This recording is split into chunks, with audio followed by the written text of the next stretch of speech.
Hero Vijay గారు ఒక శపథం చేసుకొచ్చారు. తన టీవీకే పార్టీ వేరే వేరే జెండాలు మొయ్యదు, మోయించదు మీ చేత.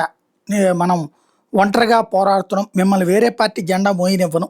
ఇది ఆయన ఇచ్చినటువంటి హామీ. పవన్ కళ్యాణ్ అభిమానులు ఇది చూసి నవ్వుకొని ఉంటారు. ఎందుకంటే పవన్ కళ్యాణ్ కూడా మొదట కూటమి, ఆ తర్వాత సింగిల్ పోరాటం. సింగిల్ కాదు, అప్పుడు కూడా బీఎస్పీ కమ్యూనిస్టులతో కలిసి పొత్తు. ఇప్పుడు బీజేపీ తెలుగుదేశంతో పొత్తు. ఫస్ట్ అందరూ ఒక రకంగానే మాట్లాడతారు. అందులో అసలు తమిళనాడులో కూటమి లేకుండా గెలవడం అసాధ్యం. ఇప్పటిదాకా ఉన్న ఏ సర్వే చూసినా 2-4 కూడా వచ్చేటట్టు కనబట్టలేదు. రేపు పొద్దున అసలు కథ అంతా తేలుతుంది. కాబట్టి ఈలోపు వైసీపీ వాళ్ళు దాన్ని మోస్తున్నారు. ఏమని, విజయ్ ఇట్లాంటి గంభీర ప్రకటనలు చేశాడు, ఇక్కడ వాళ్ళు చూసి సిగ్గు తెచ్చుకోండి అని చెప్పేసి. అలాగ పాపం అనుకునే క్రిందటిసారి దెబ్బతిన్నాడు పవన్ కళ్యాణ్.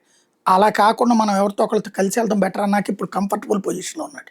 విజయ్ కూడా ఒకసారి జ్ఞానోదయం అయితే నెక్స్ట్ ట్రిప్ వెళ్ళి కలుస్తాడు ఎవరొకరితో.